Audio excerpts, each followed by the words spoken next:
Hey, what's going on, guys? Welcome back. Well, day 2 of the 1970 Dodge Super Bee build for my good buddy Frank Fanelli. He's due here in about 10 minutes or so, so I wanted to take advantage of the time, kind of give you a rundown of what we're going to be doing here in the next couple days, and to show you all of the brand new AMD parts that we have on deck for this car. Now, if this thing looks stripped now, you guys are gonna freak out by the end of this episode because the quarter panels are coming off, tail panels coming off, rear cross rails coming off, roof skin is coming off. Most likely package tray will be also coming off in this video. Upper cowl, outer rockers, I mean, a lot of metal is coming off of this car, and huge shout out and thanks to our friends over at AMD. Thank goodness they make like 98% of all the parts that we're going to need for this car, and whatever they don't make, we can actually modify the parts that they do to make it work for our build. Now, my 1970 Dodge Super Bee, you guys saw me convert the 1970 quarter panels, or excuse me, the 1969 Super Bee quarter panels into 70s. It's totally possible, it's totally doable, and thankfully with this car, he's got everything that you need. He's got the side scoop here, he's also got the back section here of the quarter panels, as well as the quarter panel extensions, and also the side marker already here, all on the car. So we will be able to take those 69s, convert them into 70s, and not have any issue whatsoever. Now, what happens a lot of times is that a lot of people look at a car like this, especially knowing all of the sheet metal that I just laid out for you guys and everything that needs to be replaced, and you're like, why would you ever do that? Or the car's not going to be original anymore. Again, these cars are approaching, what, like 60 years old, and again, the third party or the aftermarket support for these cars is so good. The aftermarket sheet metal is so good. And frankly, this car and many others out there, most likely what's in your garage today, would not survive without a lot of this aftermarket sheet metal.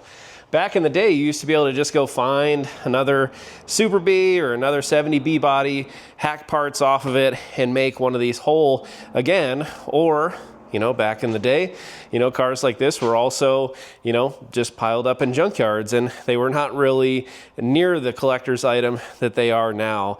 And what's really cool is that this is a car that Frank has always wanted, and to be able to actually work directly with him on this has been awesome so far. And again, we're only one day into it, but to be as far as we got in that one day, I can't imagine where we'll be 1 week from now. But, well, actually, we better be ready for blast 1 week from now because the blaster is going to be here in 7 days. So, yeah, we will have to be ready for that.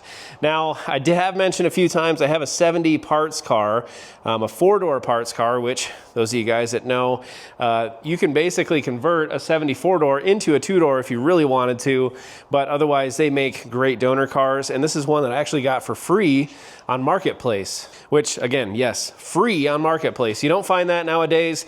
I happen to be on the pooper, popped on Marketplace, found it, went and picked it up the same day, and actually the guy that had it saw my video on how I converted the rear quarters and chopped the back of it off and used that car to build his 70. So it's the gift that keeps on giving. We're gonna keep using that car for every part and piece that we possibly can. But since I'm up here, I mean, you guys can see here the inner fender, completely damaged, needs to be replaced. Parts of the radiator support down here, I mean, even the side part over there. And again, what's so nice is that all of these B bodies are exactly the same through all the years.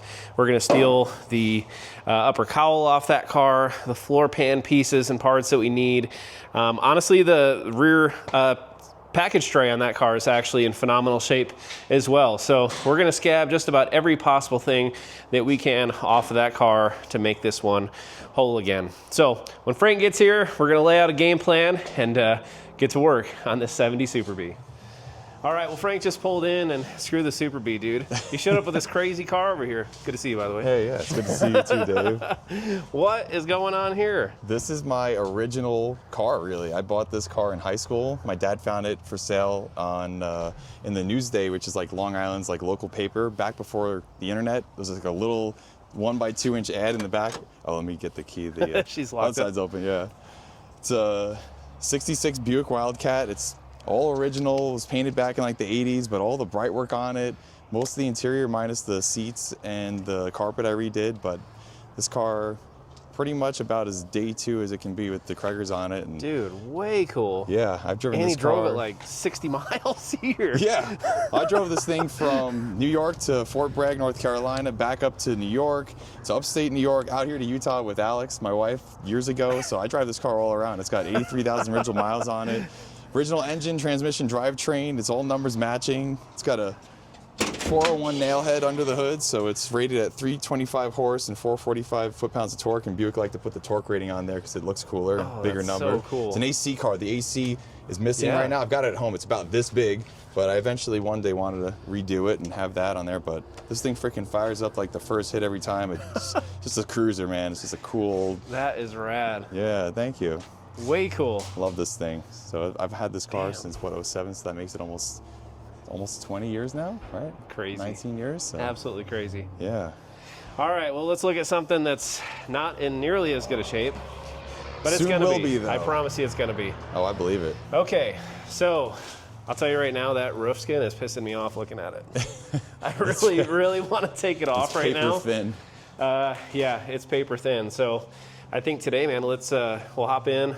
We'll get the perimeter cut on this entire roof skin, get that lifted off. Yeah. And then slowly just start working the perimeter all the way around that. Take that off. We'll get these quarters measured up in a couple spots here across the top, the middle, the bottom, and then cut that tail cap off with the tail panel, turn signal, the whole.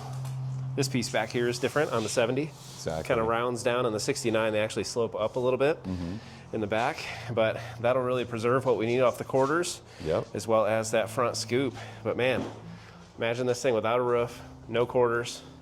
It's really not going to be much for the guy to blast, honestly. It's going to be pretty clean. I know.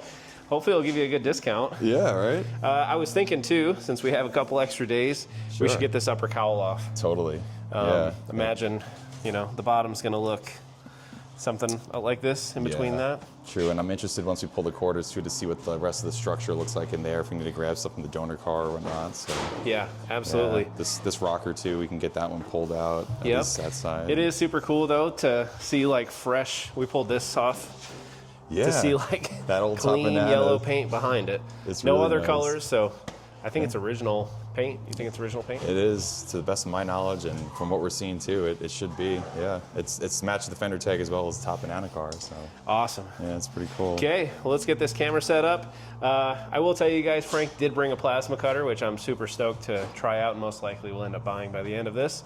Yeah. But we're you gonna can get borrow some it metal. from Yeah, we're gonna get some metal, cut off this car.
All right, guys, well, after a couple of very long days out here in the shop, I'm happy to say this 70 Super B is pretty much picked clean at this point.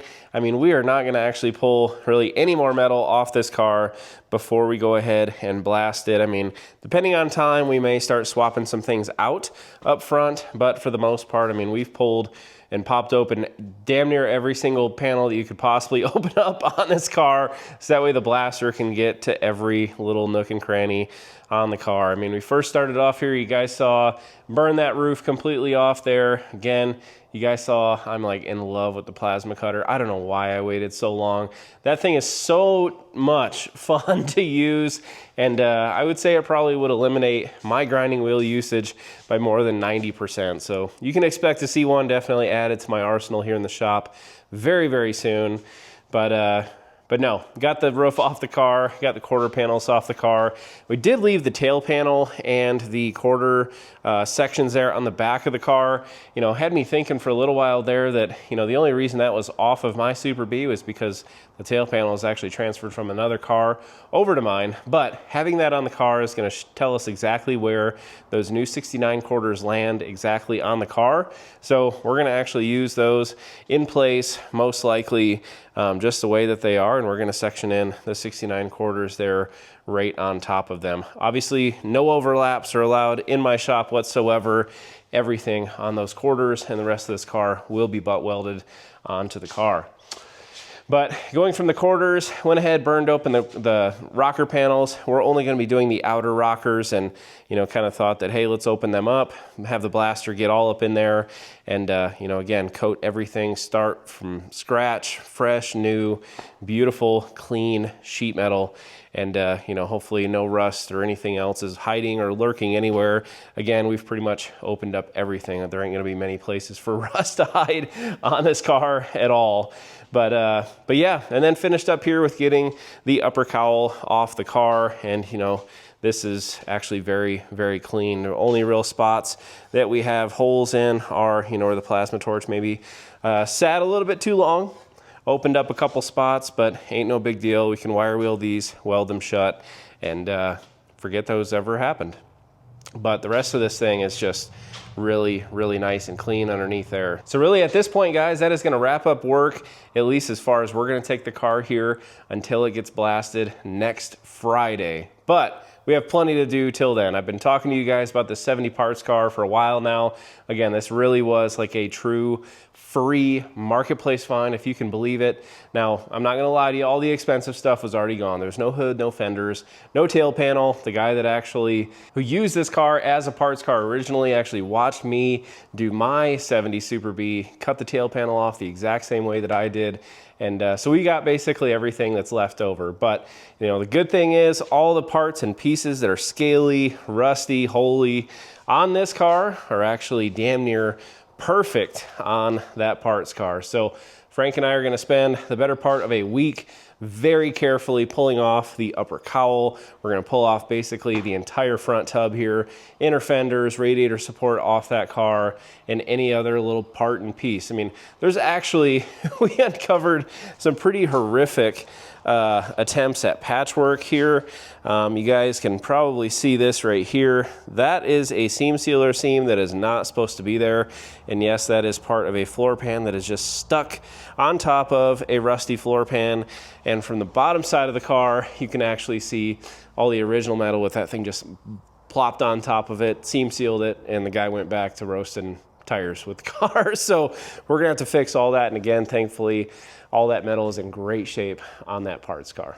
So with that, guys, I think I'm actually gonna go inside and rest a little bit. Frank is gonna be here first thing tomorrow morning to bring that 4-door in here, get to work and get that thing dissected, taken apart, and get all those parts cleaned up to put back on this Super B. So till next time, guys, take care. Thank you again so much for watching, and we'll see y'all again real soon.